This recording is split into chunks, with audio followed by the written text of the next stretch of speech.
Obi-Wan never told you what happened to the next episode. He told me enough. He told me you deleted it. No. This is the next episode. No! That's impossible! This is Squadcast!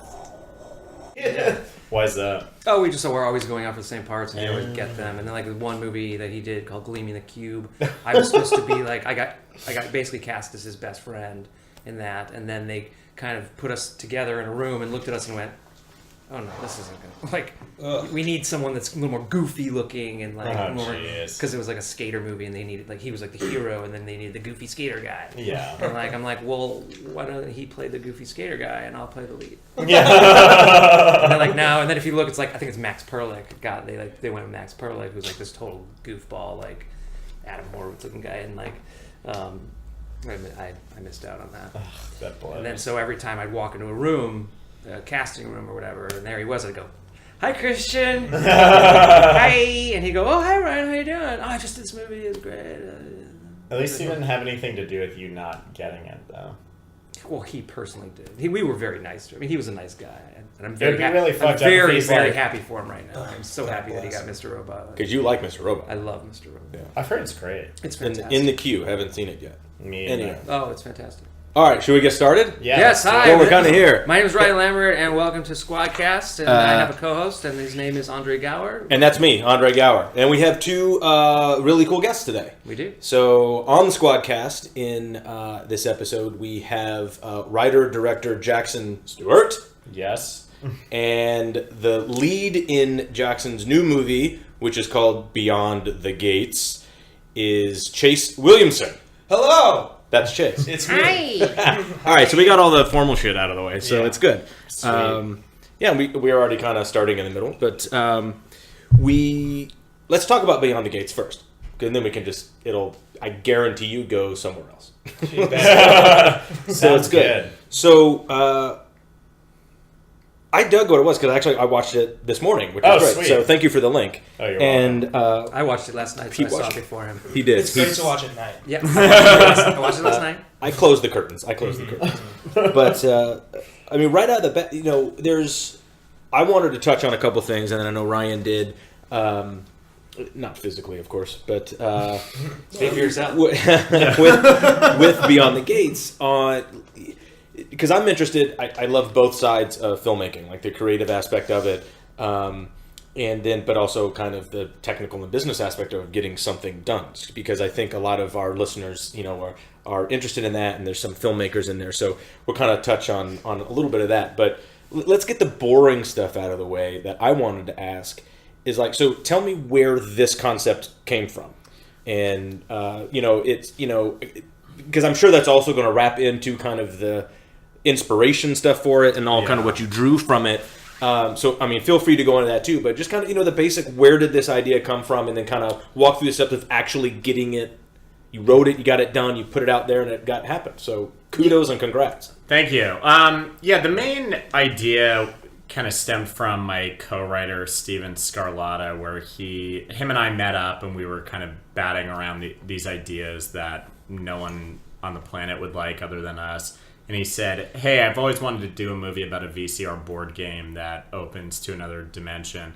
And as soon as I heard that, I was like, that's perfect, because we can like tap into all the 80s supernatural adventure horror movies that I grew up loving, like Monster Squad and The Gate and the Phantasms and all those fun movies. But, basically it stemmed from there, and then, setting it in a video store was kind of a natural idea, because I'd grown up working in one and spent most of my youth hitting the VHS tapes of the horror section every Friday night. And, I just really wanted to see another movie kind of in that vein, where there's like a spirit of adventure to it, and, but more like done in like a kind of through a slightly like more mature prism. Like, what would happen with one of those 80s supernatural movies if these guys were adults and like had problems like they were struggling to stay sober, or like they, had lost their job and that type of thing, and how do they deal with it. So, I mean, it basically was... It was a very short time from when we started writing the script until we were filming. Steve and I started writing the script like that, or we started writing the outline the same day we met, just because I was like, we have to start working on that immediately. And pretty quickly after that, I was approaching financiers because he'd produced Jodorowsky's Dune, which was really hot and had, been on the festival circuit, and it was on the Academy Awards shortlist. So I was able to go to a bunch of rich people and say, hey, this guy's probably going to get nominated for an Oscar.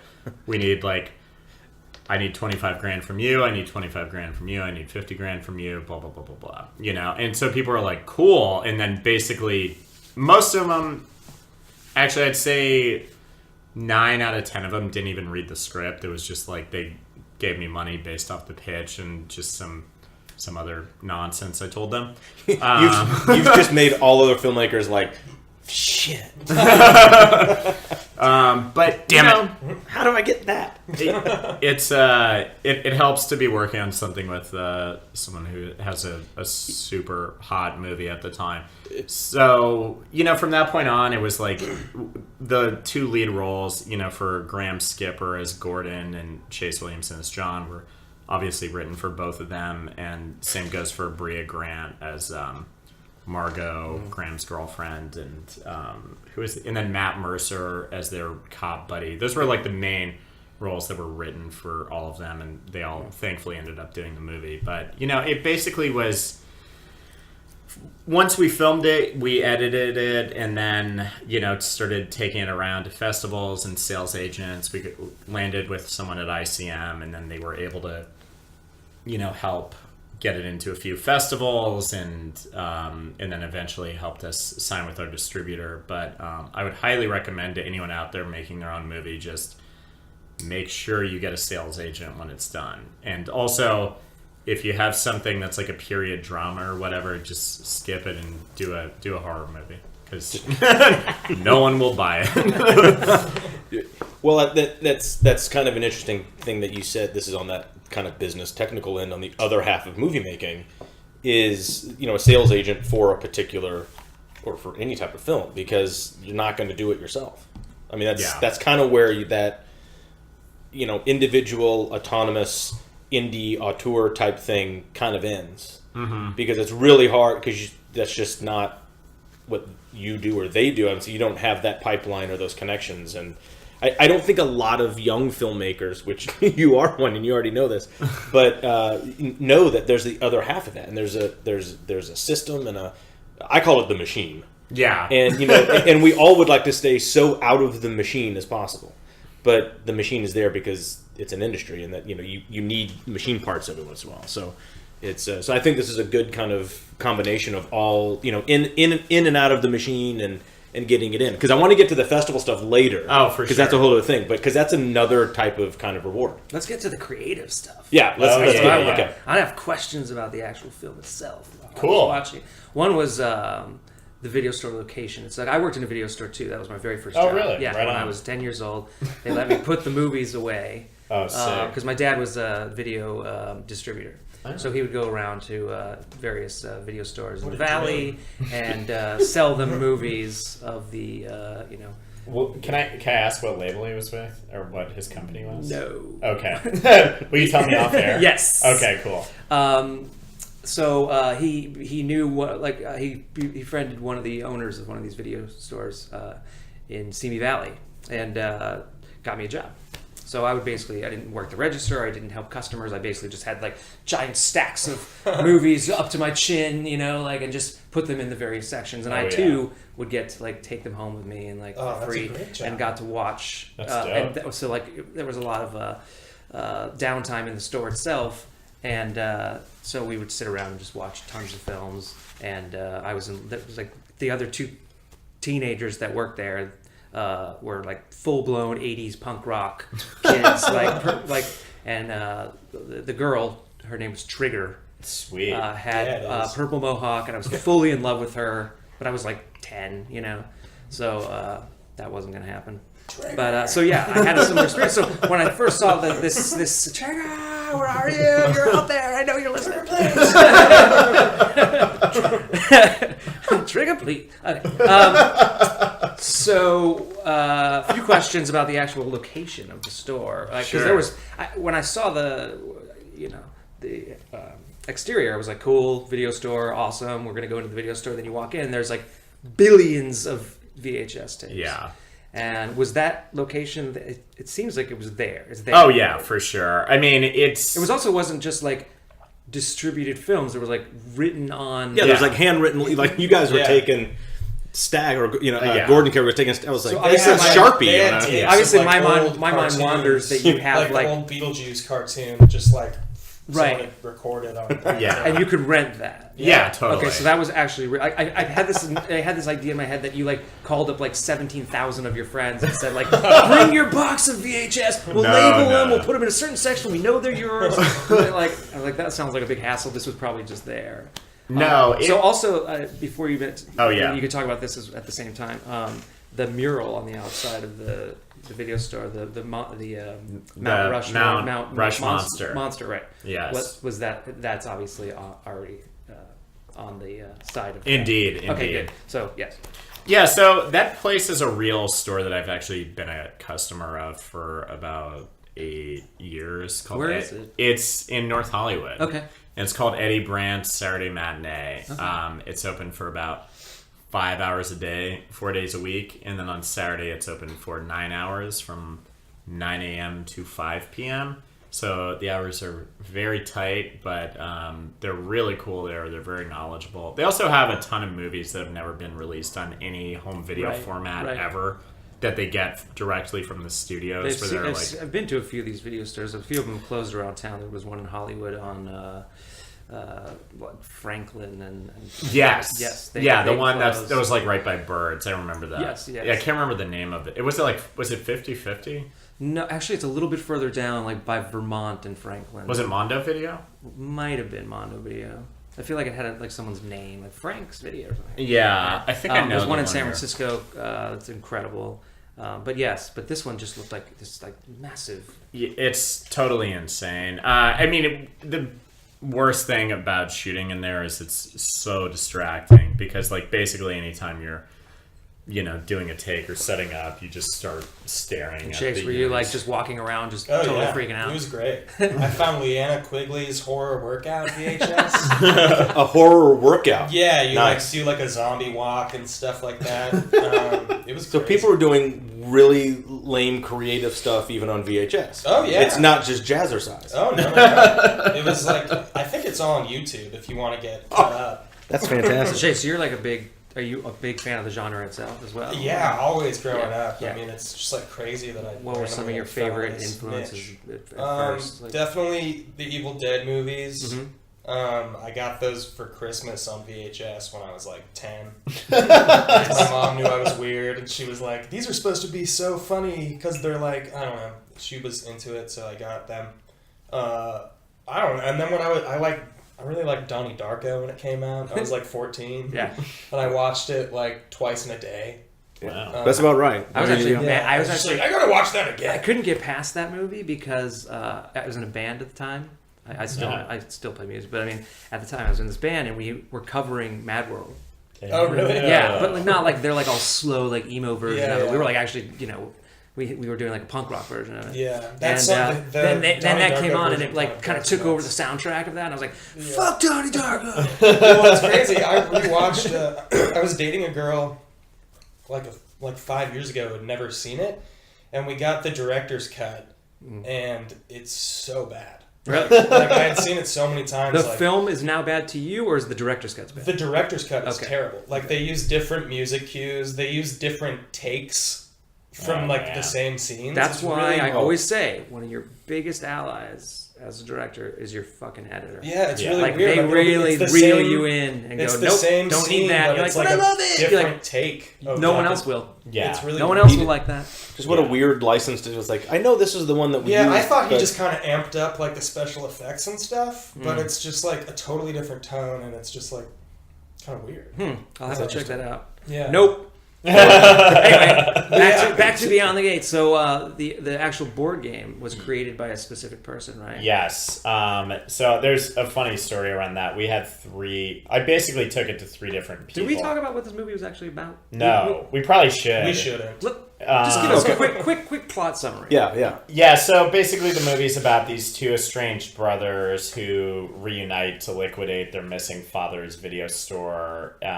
He had kind of a history of drinking and disappearing on them, and this time they think he's actually dead. Don't know what happened to him. They're there to close out the business, and while they're there, they find a VCR board game that apparently has something to do with his disappearance. So that's probably like a good, good elevator pitch for it. Yeah. But yeah, the board game, there were a few different people that designed it. And basically I was like, I really wanted to just look like a spooky version of Clue. I was going to ask about the screenplay. Like when you wrote the screenplay, like how, if you didn't know what the game looked like yet, like how did you incorporate that into the writing? You know, it's sort of a tricky thing because you're kind of pulling it from so many different influences. Like the biggest one and probably the most obvious is Nightmare, which is like the sort of go-to VCR board game that most people know. Yep. So I mean that was the main one. Except the layout of that board, I think it's basically like Chutes and Ladders. It's like it looked a little like Clue. Yeah, the one we had, I just wanted to look like Clue because I was like, it's set in a house. We need to have these rooms and all the skull pieces that can go on. That looks like our backyard. Yeah, totally. And so I felt like we had someone do this version of it that was like bright orange, and it just looked really weird and not good. Yeah. It's really funny too because like you give people directions where you're like, okay, I want keys in each corner. I want these rooms, and then you can give them to three different people, and they all look completely different. Okay. So ultimately, Brendan, the guy who Andre just left, by the way, like literally left, walked out the door, and I guess bored. Andre got tired of hearing feelings were hurt. You want to talk about the business more? Yeah. Anyway, I think he just went to his car. It's too tough. I'm out. But yeah, basically I just wanted it to have this kind of like an Edward Gorey vibe to it. Mm-hmm. I don't know if people are familiar with that artist, but it was one of these things like Brendan is super talented, and he actually, his day job is working for, I think it's Activision or some other huge video game company designing, but he had I was like, hey, I really need you to do this, and he sent it over to me. I'm like, that's absolutely perfect. The other ones they were like kind of in the ballpark, but they were just, one of them like looked like clip art, and the other one was just totally wrong, and I was like, I don't even know where I thought it worked. I mean, it definitely looked 80s and like very nostalgic and all that stuff. Chase, did you play games like that when you were younger? No. It was a little before my time, I think. But I think I played the Clue one. Yeah. At some point. Yeah. I mean, the Clue movie is it doesn't have a board, but at the end, it's kind of like... Choose your invention. It's a similar deal. Yeah, in the theater with Clue, depending on which showing you went to, you got a different ending. Yeah. So which was and then on the VHS, really marketing they had all the if endings. The movie did well in the theaters, because I don't think it did that well in the theaters. It was more a VHS thing. And the VHS, they had all the endings. But like, what a way to try to suck people into seeing a movie a few times. It's pretty brilliant. I mean, I'm kind of surprised it's brilliant that didn't work. Yeah, I want to go see the other so the whole thing they again. had like that House on Haunted Hill sequel that was supposedly Choose Your Own Adventure, but then I got the DVD and it's just like a way for them to incorporate deleted scenes. Yeah.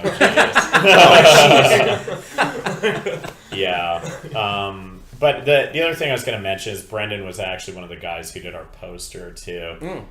He did all the hand painted ones of Chase, Graham, and Bria and Barbara and the TV. I have not. Yeah, I have yet to see that. Oh, I have it on my cool. phone, dude. I'll show you right now. There it is. I mean, granted, there's a Oh, sweet. Yeah. Yeah, you guys. Oh yeah, you showed me. I think you showed me the poster in Chicago. Yeah. Yeah. That sounds. Or like either I saw it in Chicago. Check out my poster. So. Have you seen my poster? Have you seen my poster?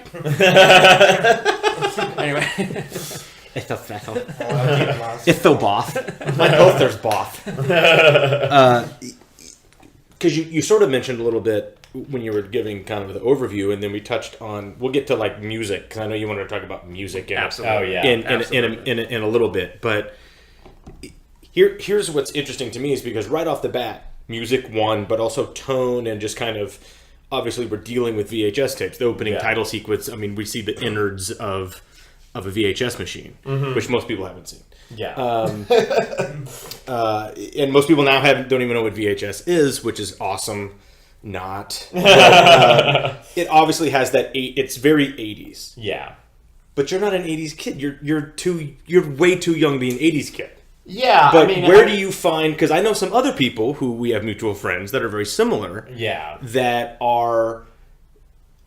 weren't even here in the 80s, but that's what they like, and that's the style, and that's what inspires. So why that? Because what made you like that stuff when you saw it? Obviously, you were seeing it on Friday nights from a video store. Yeah. Is that where that came from?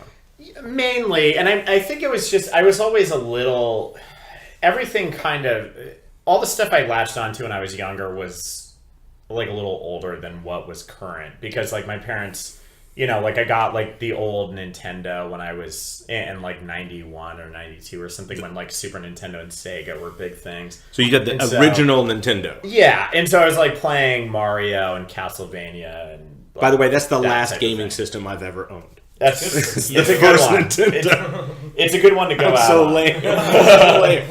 I had an Atari and the Nintendo, and that was it. Well, That's all you need. It's pretty boss. But, you know, I mean, there's something about that period where I think it was like they approached those movies in a very serious-minded way, even if they're funny or like had some comedic elements where like you can tell they're kind of giving their all. And you also get a sense of authorship in a lot of those movies that you kind of don't in the 90s. I mean, you would have with guys like Peter Jackson and, you know, The Frighteners and Dead Alive and, you know, movies like Demon Knight and some of these other things. But, you know, toward the end of the 90s, you started getting all these Scream knockoffs or like whatever was kind of in vogue at the time. It was very 90s. Yeah. I mean, it was super 90s. And they all just sort of... Screams and Know What Yeah. You Did I Know What You Did Summer. Last Summers. And, Urban Legend. Yeah. Final And- Destinations. Stuff like And that. to me, it was just like you had the kind of like peak of practical effects in the 80s, which I'm a big fan of. And you would... I mean, the thing with... Like when we were at the Bruce Campbell Festival and Fred was talking about, you know, why like his ideas with Monster Squad and all this other stuff, you're just like, God, this would go through so many different people now if they decided to make this movie, you know, because it would have to get through like 12 executives, they'd all put their stamp on it. And I feel like the beginning of that was kind of in the 90s, with the exception of, you know, a handful of cool, smaller studio movies. You just would start getting stuff where it's, you know, urban legend and it's, you know, made because Scream did well and, Right. you know, there can be a little... I mean, not like those movies are without merit, but it felt like the 80s were kind of like a cool extension of the filmmaking I really liked from the 70s that these guys were still doing. And, you know, there's something special about that period. But your take is different that I saw that's very noticeable and interesting is because it's an 80s feel because of the subject matter, Yeah. but it's in present day. Yeah. It's not like, Chase, you're wearing, you know, like topsiders and a Hawaiian shirt. Wait, my bad. You know, or he was wearing like my entire wardrobe. or you know, like high top Adidas, and you know, a polo shirt with the collar popped or something. Sure. Yeah. But Which was how I originally saw the character, but see, there's a line in there that right off the bat when they meet their cop friend, Yeah. he goes, "Oh, that's very Adam 12 of you." Yeah. It's a great line, and I don't know how many people are going to grab that. I Which mean, I love. That I was like, "Oh my god!" He says, "Very Adam 12 of you," and it's almost like an aside. yeah. I mean, Because that's your line, right? Yeah. Yeah. I mean, I had to figure Because you out- have these great little kind of side-eye, side-lip comments to people throughout the movie. Up until about, you know, halfway point, then shit gets serious, I Yeah. guess. But yeah, it's very Adam 12 of you. yeah. And it's, yeah. Yeah, I get it. But it's, I love that line. I just Oh, wanted to thank put that you. out, so it was good. And then there another line that I liked was, you yeah, let's get out of here. You guys have you've only been there for a few minutes, but you're like, yeah, we've been here long enough. We've breathed enough of Dad's skin cells today. Enough dead skin cells. Is it dead or Dad's? Dead. Dead. Not dad like father, but dead. Because not everybody knows that dust is dead skin cells. Dust is dead skin cells. Yeah. So I loved that someone else understood that. Thank you, thank you. It was good. So kudos on that one as well. Yeah, I mean, the kind of the main, to go back to that Adam 12 thing really quick, is like I want it to be like, if these guys grew up working in this video store, they've probably seen most of the stuff in there. And I feel like, because when I was working in a video store, you would see most. You just get really bored and curious about stuff where you're like, I'm going to watch this like 50s German horror movie that I have no idea what it is. And no one's ever rented for the 2 years that I worked. Like we found a movie called Creating Rem Lazar, which was like a children's like superhero thing. That was one of the weirdest things I've ever seen in my life. But you know, it's like when you're working in there and you're just surrounded by it, you pop in all these tapes. Yeah. And so I was like, these you wouldn't guys would seek probably, it out. You might not rent it if you were like just going to get a film. But since you're there, I'm just gonna pop this in really quick and see what it's all about. And then you get sucked in, and that's. I mean, my schooling was working in a video store. Me too. As I'm sure you as well. Yeah. I feel like I saw things obviously that I would never have seen before. I got to have multiple viewings of things that I actually enjoyed, not just like the mainstream stuff, but like I got to see films like, you know, things like you just said, and I feel like that's like the best school you can go to. Absolutely. I talk to a lot of actors and filmmakers now, and I even talk about TV shows. I'm like, have you watched Black Mirror? Or you know, there's a new show on Sci-Fi right now that I just started watching called Channel Zero, which is kind of cool. And I'm like, do you see these things? I'm like, oh, I don't really watch TV. I don't really watch movies. I'm like, you're a fucking actor. Yeah, I know. That's your homework. Do your fucking homework. It's easy homework too. Yeah. Right. It's like your job. You know, it's not like you have to like do brain surgery on your friends. You know, like literally just sit down and watch movies. And a lot of these people like. It's like, oh, well, you know, I just want to come out and be famous, and like I'm going to be on The Bachelor. It's so and like, weird. oh, well, that's not acting. It's like, but they also don't care. Yeah. But I think it's interesting because both of you have video store experience. That was an opportunity that maybe probably 1 out of 100 or 200 kids in your group would be working at a video store. Yeah, totally. And you had that exposure and access to content. Yeah. But you just brought up the point that we have even more access to content now. And are people taking advantage of it or not taking advantage of it? Because you just mentioned actors. We were actually talking about... But by the way, content. actors are the lamest people ever. Absolutely. The content that we were discussing... We have super high regards on this podcast for actors. We were actually talking about the content that we were speaking of was more like on the lines of like things that you would never seek out or find.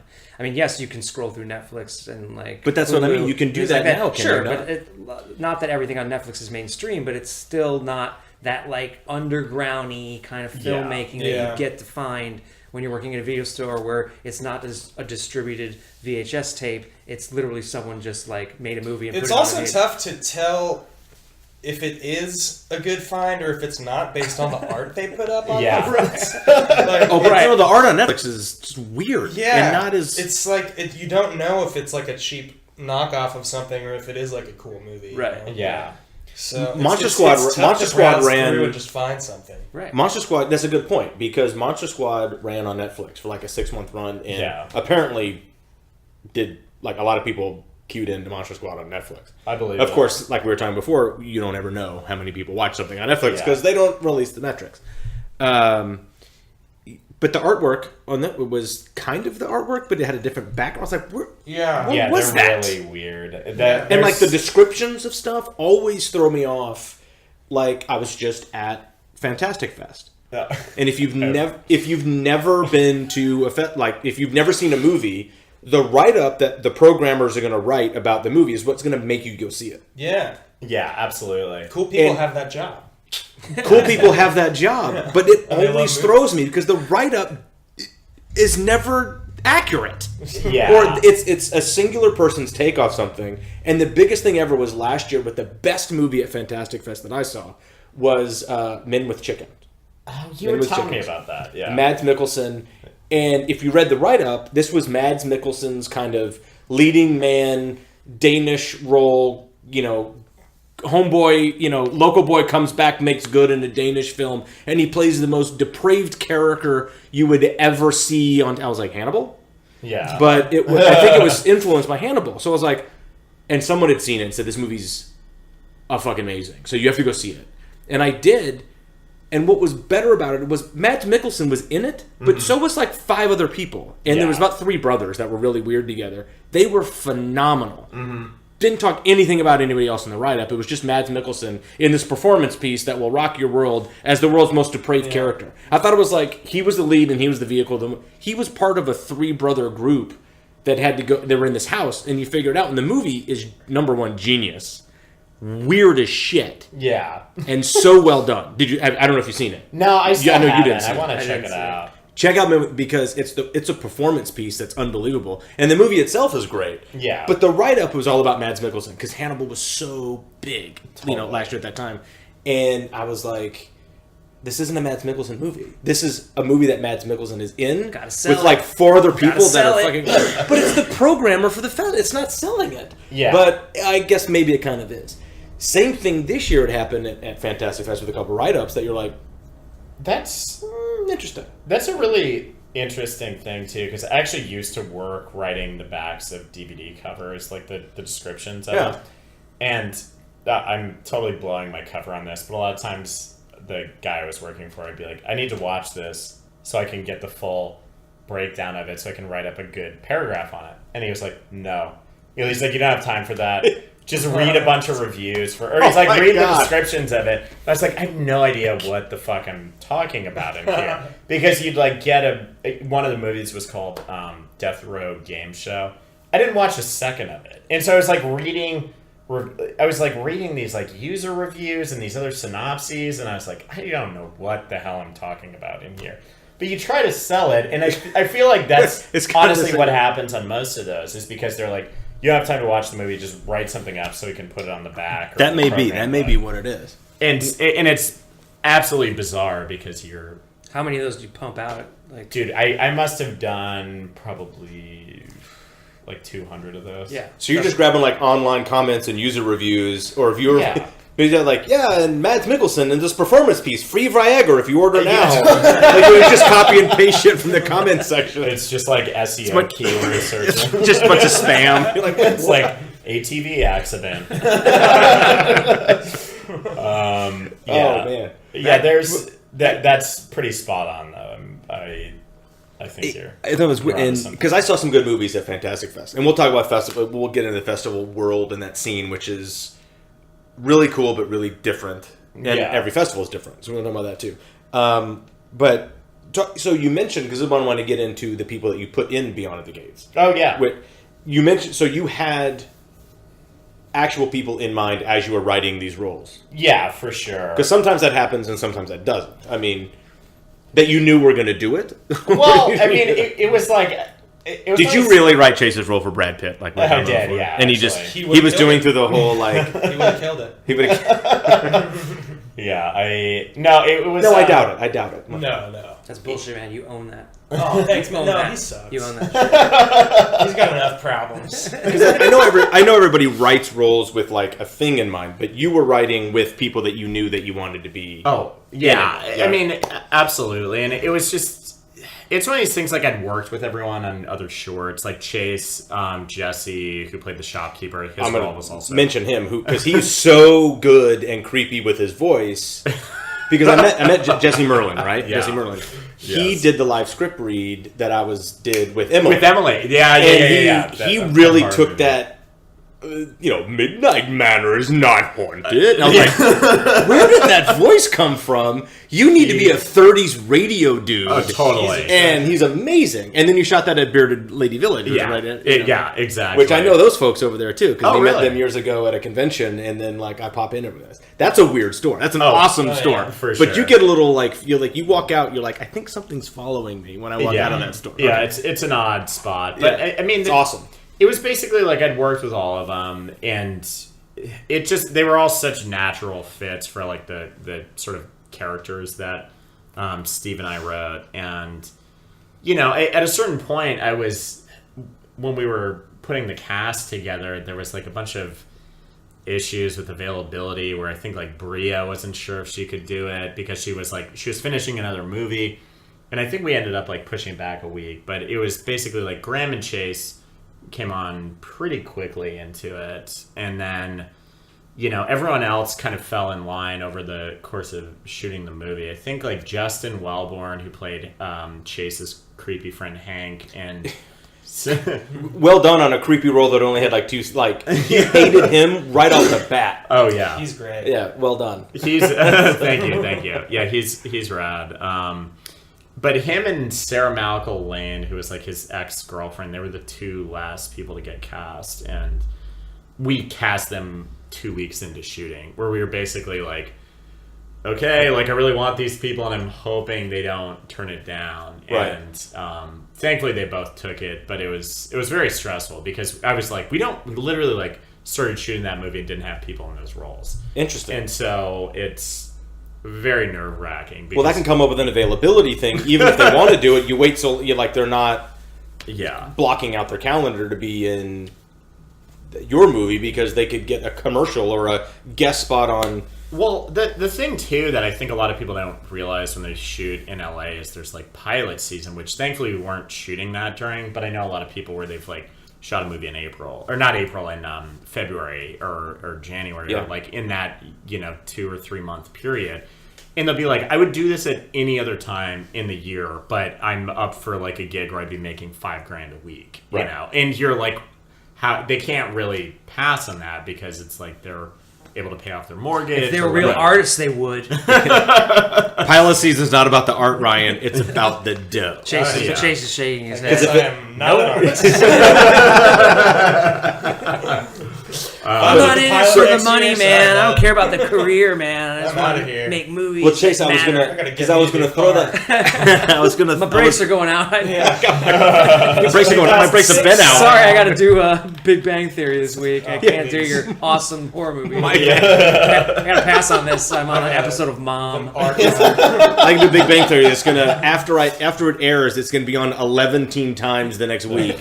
Yeah. And I'm gonna pay my rent for a year on residuals on a CBS show. I take that over. Yeah. Yeah, right. I would too. Hey, At this point in my life. Yes, at any point of your life. Just because I've had there's a bunch of opportunities to do cool, creative shit, and I'm still poor. So I'd like to have money at some point in my life to do my own creative. What was shit. the difference? No, that you just said it right there. Is you do my wife always mentions someone like Ryan Reynolds, who actually does his big studio movies and gets the paycheck, so he can go do the cool, fun local or his friendship that he wants to do. When you're working on something that you care about, that's smaller, that's not about the money. I mean, if you do have something like that subsidizes it, it just makes it takes stress out of you taking the time to do that project. As an actor, Chase, what was the difference going from something I don't know the budget or how big it was, going from John Dies in the End to something that you did with? Well, John Dies at the End was my first job ever out of college. Ever. Yeah, I'd never been on camera really before. Wow. What is dick? I think I'll just do this awesome movie that everyone's. So that dispels our thing that it just happens overnight. Right. Well, that's what I thought too. But I learned I was dead wrong. I mean, I was 21. I graduated 2 weeks before. I got a dope manager that I still have. Nice. And that was one of the first auditions he sent me on. And then I got it.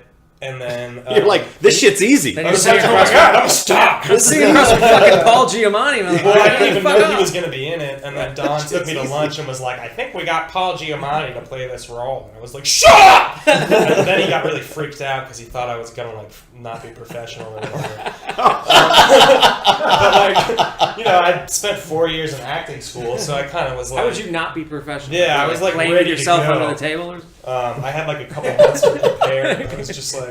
You know, I felt like I got her ticket to the Olympics, and I'd been like, you know, I think Paul was the first like actual adult I had ever worked with that wasn't like a 20-year-old like playing my dad. Right. So it was just like, I don't know, it was this weird. I just like locked in and just had never felt less nervous. But then at the end of the first day, Don was like.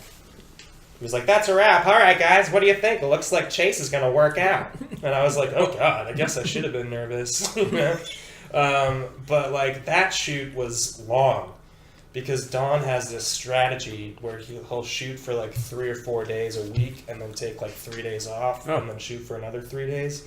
So we shot that for months. Just and to take a breather? Does he get winded or something? Yeah, What is yeah, it? it's some budget strategy that he has that works, I guess. Well, you know what it is? Interesting. It's because he cuts the footage together in that off time, and then he knows like what he missed. So he's not just sitting on a couch. Really? He's not waiting Yeah, till he's not he waiting till told the me very, very end. Okay. Because I called him before we started doing. He's this not eating movie, Cheetos in his underwear. Yeah. and he said he was like, you know, if you can do it, I recommend like working 4 days, taking 3 days off, cutting together the footage you have, and seeing what you missed and going back and getting it. I was like, that's really smart. Granted, Well, that's I really couldn't smart if do you it, have the but- time and the dough to waste. Because, but that brings up another point of filmmaking today, is because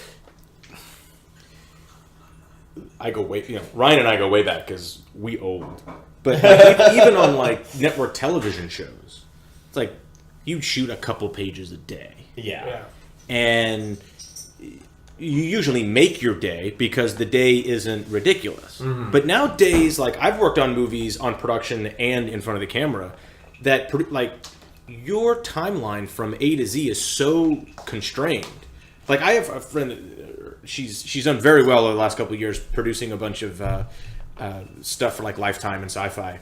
But you're shooting a feature-length movie in 15 days. Jeez. Yeah. Yeah, And so, like, you never make your day. You never make your day. Yeah. But what that means, if you have 15 days and you know you're in this location for 5 of those days, you're shooting all of that location out in the day, which would be nice to do. Yeah. But I mean, that's back the in kind the of thing day, you just you'd kind be of have to wasted. accept when you do a movie like that, I think. I think you even do, when but I'm John saying Dye's back like- in the old school days, you'd be like, we're shooting at this house for 2 days, and then we go over here to the ranch for a week, and then we go back to that house. Like, Yeah, there's no totally. going back to the house anymore. Yeah. Like, it's like... Yeah. But that would be a rad kind of way to work for 4 days, and then I think it would be even good as an actor because you know I loved it because you and know at what's the going time, on, like, right? I'd never done anything else, so I assumed. So you had that's nothing, just, no I just frame of- assumed that's how all movies worked. That's just how it- And then I did my second thing, and I was just like, "Bah!" What was your What? second thing after that? It was a movie called Sparks. That I was in with Clancy Brown also, which was shot in 12 days my with God. 2 units shooting simultaneously. See, that's a whole. That's even Yeah, so that double was a, compressed. It But was a it's whole very good. other thing. Was there co-directors or just Yeah, it was actually? two directors. So it wasn't like. So I'm sure there's a lot of second cohesiveness unit. when the whole final project. Right, a lot of continuity. Like, wait, we had him wearing this watch, and now it's on the other hand on your scene. And then, like, after that, you know, Script I had, supervisor hell. Like, then after Do they have that, two I, like, script you know, supervisors yelling at each other? They're in the parking lot beating the shit out of each other. That's a movie right there. Oh, Let's start writing that. No Yeah. doubt. script supervisor. It's called Second Unit. Yeah. That's our movie. Second Let's unit. write it. Chase, you can star in it. Okay, Yeah. great. Ryan and I have to at least be in it. Yeah, absolutely. Play the co-directors. We can play. Oh, we can play the. Oh, look at Chase coming up here. Like See, that. I have ideas. I'm not Nice. just- You're not just a pretty face actor, boy. No, I have stances on things. Oh, okay. I believe in stuff. We'll, take we'll a get stand. we'll get to that. I don't even know where we were. So Let's it's go. good. Let's- Wait, let me- we were talking about his second movie, right? Oh. Yeah, you were talking about your sports. Sparks. Thing. So Oh, it wasn't Sparks, the yeah. Hal Sparks biopic. No. Okay. It was a superhero movie that took Yeah, place the Hal in Sparks 40s. biopic. No, I don't know. It was a an endearing experiment by a first-time filmmaker. Hey, they got it. But They did it. I got to work with Clancy. I got to work with Clint Howard. I got to work with some other people. It was fun. Clint, I don't think a lot of people give Clint Howard the kind of kudos that Clint Howard should probably have. Oh, he's the sweetest. He's Very Republican. But just a really sweet guy. Nice guy, but he is, it's dear to my heart and our heart because I have a show concept that is out there right now about former child stars. And Clint Howard is really an original. He's an OG child. He's an OG FCS. Yeah. More so than Opie. And who is pretty OG himself. But Clint Howard, and you look at Clint Howard, like you do IMDb on Clint Howard, it's like he's never not worked. Yeah. He'll do huge things, show up, and then he'll finish. It's insane. I mean, he does movies like, people go to like CVS. Yeah. It's like every other day he's on some set. He's just he just brings production value, I think, to anything he does. You're just like, oh, there's Clint. Yeah. But you said he was a cool guy. Oh, I loved him. Very he's super sweet. Very neat. But yeah, you want what do you want to get into there? Let's just go really quick. Let's flash on the working with people like that. Yeah. They're like veterans of things. Like I'm working with Paul Giamatti and stuff like that. I worked with people that like I still like. Oh crap! I worked with that person like, a long time ago. Like and at the time, I didn't really realize what I was doing. I was a little kid, but you're obviously like a little more seasoned at your age, knowing. So I worked with people like Gwen Verdon, who was like the most famous dancer, married to Bob Fosse. Oh my god! Really? She was the original. Sweet Charity. She was on Broadway. I mean, she was like the original like Lola. And so I mean, here I am. She's playing my grandmother on a TV show. And I'm dancing with her. My dad's sitting off the side with his jaw dropped. He's like, I can't fucking believe you're working with Gwen Verdon. That's like his mom's hero. Yeah. So I mean, and I'm just going like I don't care. I did this show when I was a kid, and I'm working with like Rip Taylor. I'm working with all these like amazing people, and I know you worked with a million people as well, Andre. But like, it just it blows my mind sometimes that I got to like experience this thing. I was just wondering, like working with Paul, working with like how do you. Like you were saying before, like how nervous you were to like be, or how unnervous you were not to be, in front of these people. Well, like I said, just like going to, I felt like I'd kind of been preparing my whole life for that, and when I got to have that experience, I had this kind of mentality sweep over me that was just like, yep, you're here now, you're gonna do it, and I over prepared for that movie. Yeah.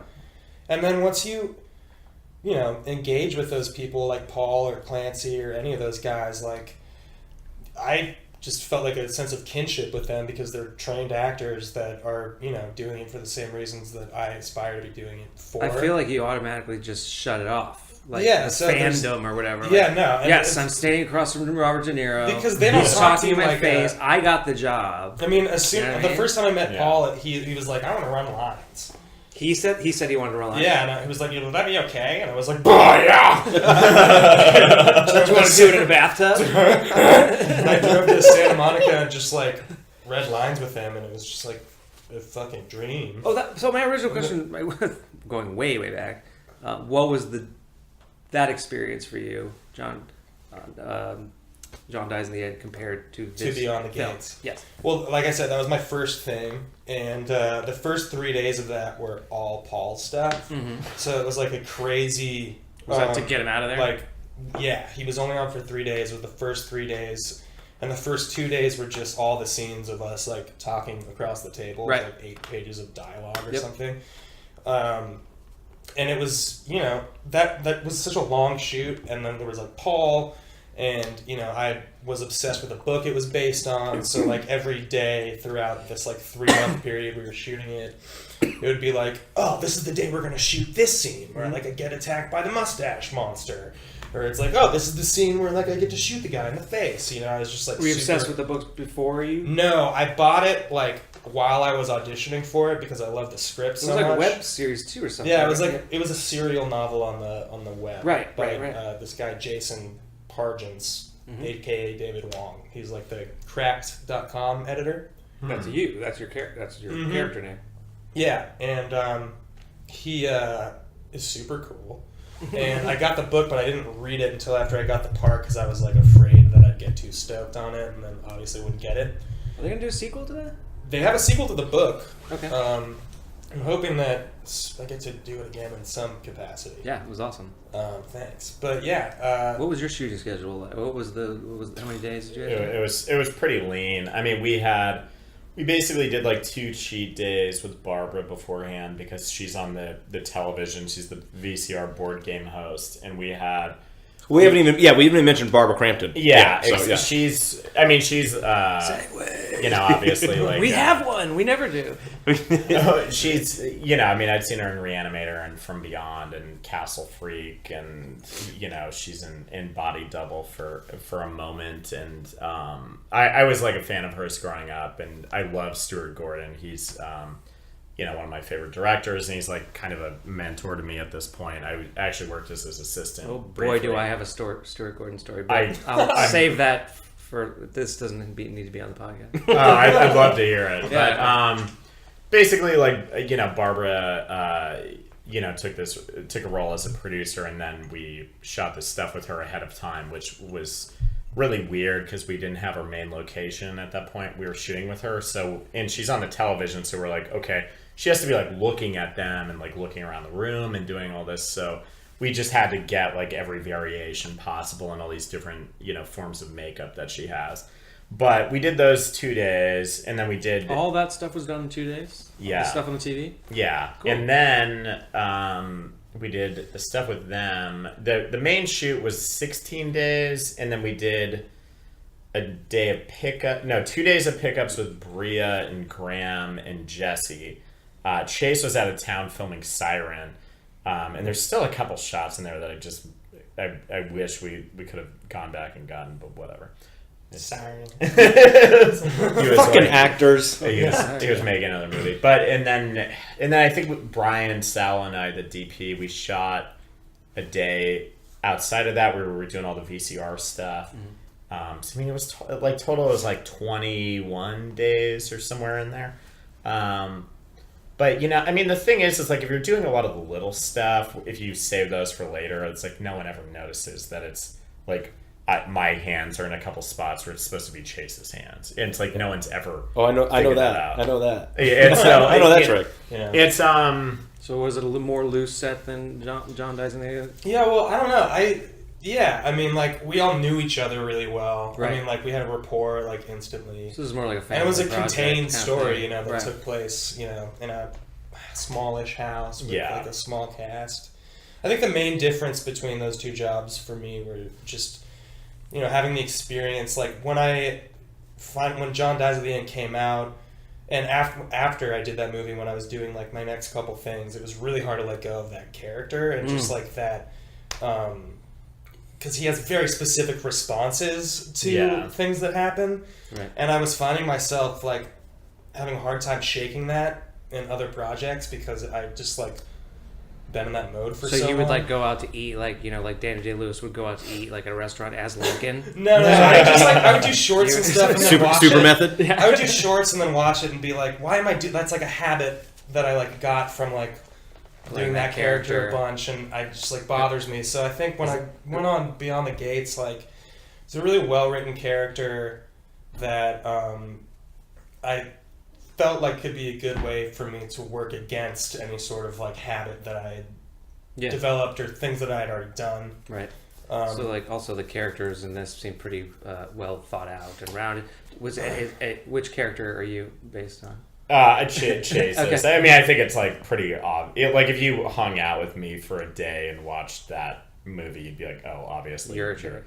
Yeah, I mean the John character. It's like, you know, Jack is short for John somehow. Right. Got it. I mean, so it was very deliberate. I think everyone's like, oh, you named him John because John dies at the end. I'm like, no, I named him that because it was like a clever writer aside for me, but that Steve's, you know, basically like the Gordon character where he's like a little more uptight, you know. I mean, Steve's not like an uptight guy, but he's like the dude wearing button-up shirts and like has a wife and all these as a writer, other you always things. write what you know. Exactly. Write what you know. But yeah, it'll come out more genuine and it'll be heartfelt and we'll feel that. I'm come across. I'm very much like the lazy dude working at the video store, like doesn't want to do my job and wants to watch like Messiah of Evil and not get It's anywhere super done. nice. It's like, you know, Jackson and I are good friends, you know, before he wrote that. And it's, you know, obviously really flattering someone write something for you, but I think he wrote the character like knowing me as opposed to like my work, you know? Yeah. So I feel like a lot of the stuff I was doing where, you know, people would see me and John dies at the end and wanted me to do like a deadpan sort of thing. And of course I like fall into what I did because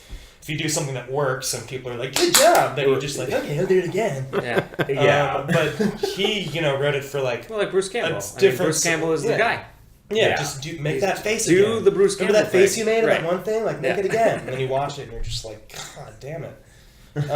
But yeah, I felt like that character was just like a great way to just you know, drop all that and exploit a different part of myself. And real quick, I want to add on there too with Chase. I was actually like absolutely terrified of having to cast someone other than you, because I remember being like, I was like, God, dude, if he doesn't do this movie's gonna fucking suck. And I remember like looking at a few different actors, and there were a couple that I think were pretty good, but I was just like, I cannot picture anyone other than Chase playing this character. It was like it was so, I mean, it was just so hard to like divorce him from that. And so I'm really glad it all.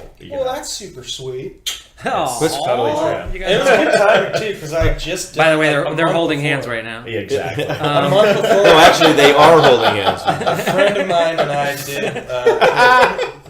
We did a production. There's some rubbing. There's some rubbing. There's double hands. Of True West. I kind of want to get in on this. What's going on here? We'll Just just let them leave be. that No, there. I'm just kidding. A friend of mine and I have just done True West, you know, the Sam Shepard play, Yes, I which do. is about like two brothers that are different sides of the same coin, and they sort of like switch identities in the second act. So that was fresh on my mind, and that was really helpful. It was like, just seemed like good timing to launch into another story about like dynamics between two brothers. And After I the spent a long other, time. the guy that played your actor, I mean, The the other- actor the that brother. played your brother, you were friends with him too? Yeah, you know, Graham basically was. He'd done a handful of other indie movies. I first saw him in Reanimator the musical, where he played Herbert West, and I thought he was absolutely amazing. It was in weird when he first came on screen. I was like, is that the kid from the Wes Anderson film? Was the last one? Oh, the Moonrise Kingdom. Moonrise Kingdom. I'm like, wait, that much time did not pass since unless he just shot up overnight. He looks Like, he's very I recognizable. couldn't figure out where I'd Yeah. seen that kid before, and I looked it up, and I'm like, oh, I just He has. My roommate asked He me has a the other super day if he was in distinct look. something, and it was real wacky. And I was like, no. I forget what it was. You know, I mean, with him, I felt like there was this side that I felt like he hadn't really done in any of these other projects he'd been involved with, where I was like, I'd really like to see this dude be in kind of like a Dustin Hoffman and Straw Dogs type of role. Ooh, yeah. Where he's like this buttoned up guy with a kind of explosive temper who's, you know, has like a very tight grip around his life and is very type A and all this other stuff. I kind of saw him like as Rainn Wilson in 6 Feet Under. Yeah, totally. I mean, that's like a completely That's kind of favorite show. comparison. Yeah. I just watched The Sopranos for the first time all the way through. Nice. Nice. Congratulations. Yeah, because the Gordon character has that you find out the story from Margot Brie Grant about that his button down collar is literally containing himself. Yeah, almost, is what it is. exactly. Because he knows that he's got something he gets best way to stop drinking, and like Yeah. I don't want to give a lot away in the movie, but. That's why I saw it as like, oh, he's so buttoned up, and of course you were obviously, you know, Chase totally opposite, which was the point. But yeah, it was because I think the other line that I liked in the movie summed this whole point up was at the beginning. It's like you started mentioning before you found in the office. and you mentioned you remember those old VCR games? Yeah. And you mentioned Nightmare and stuff like that. Mm-hmm. And he says, ridiculous. Yeah. Johnny says, I loved it. Yeah. So you're like, these guys are completely different. I mean, but you got that anyway. But that was purposeful, and it hit the point. Yeah, I mean, I'm really happy anytime anyone catches that stuff because it's like it generally. I don't want to like diss anyone else who has talked about me to this, but it's like there's a lot of like subtle kind of character things in there that I just feel like no one ever comes up and talks to me about afterward. Oh yeah, like, no, I mean, I think I literally saw them all that were like, no, got it, done. Yeah, there it is. Well, it's generally it's like people are like, hey, like tell me about the head exploding or whatever, like which I love that. I want to stuff, get to this really quick because I thought the pacing of the beginning of the film was so kind of heart poundingly slow. Yeah. It's, which is never a bad thing for me personally. I love films that build. Yes. And then I was like, okay, there's a horror film. Like, I already knew. I knew the plot. I knew what was the basics of what was happening. Yeah. The established beginnings were spot on. It was like, I got what's going on. Know what's happening. When is it gonna fucking explode? Yeah. Like, not just literally. Like, when is it going to like go and like keep going to the end?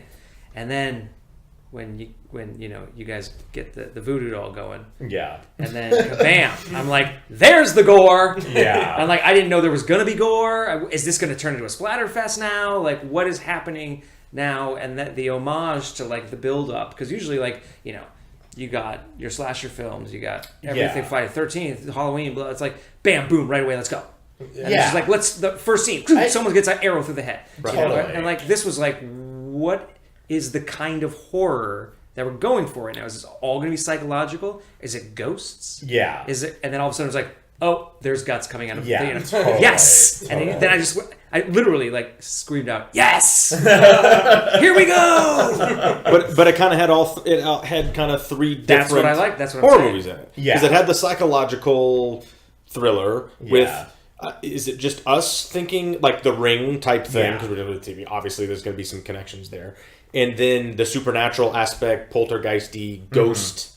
Is this ghost? Is like, are they ghosts? Who are these? Like, is someone fucking with them? Or right, right. And then it went into kind of there's some effects, carousel flying everywhere. And some intestines every once in a while. Absolutely. So I think you got all three. It seems like you were drawing from a lot of different. I mean, you want to name a few films that maybe like influenced? Yeah, I mean, I think the biggest ones were the really big one was The Gate, the Steven Dorff movie, because that's one of those where it's like they I mean, granted, I think they spent delete the name Steven Dorff, by the way, from this podcast. You banned it from it. No, we'll just bleep. We'll bleep. We'll bleep that out. Steve. The Tibor Takis movie, The Gate.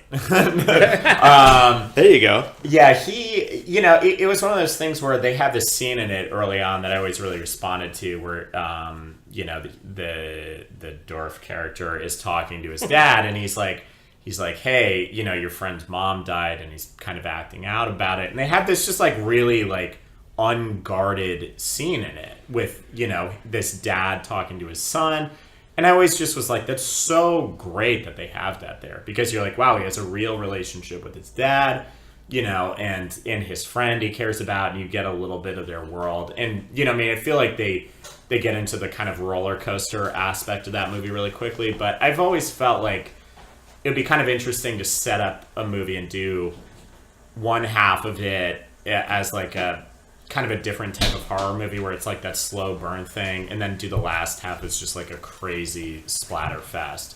And like so Dusk Till Dawn, in a way. Exactly. Which I thought. I mean, not that I didn't like the end of From Dusk Till Dawn, but I thought From Dusk Till Dawn until Dusk Till Dawn Goes Crazy. It's a really good movie. A bunch of people say that. Like, too. you could have ended that movie like either they get away or they die in a shootout with the cops, and it would still been a good movie. For sure. But then it just goes fucking bonkers, and it becomes a completely different movie, which is fine. There's only one thing I don't like about Dusk Till Dawn is that when the band starts playing, and it just looks really bad. That's the thing that part's God, ridiculous. come on. I'm with you. But there. even the vampires and all that, it's pretty good. I mean, have you seen Kill List?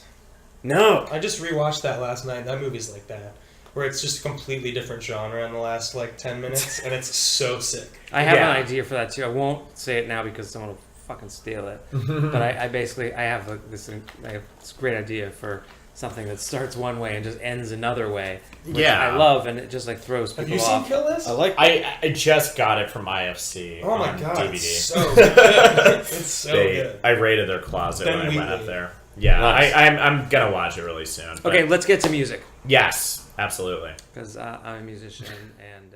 Yo! That's the end of part 1 with Jackson and Chase. Now you gotta wait for part 2. It's coming soon. Stay tuned. Squadcast.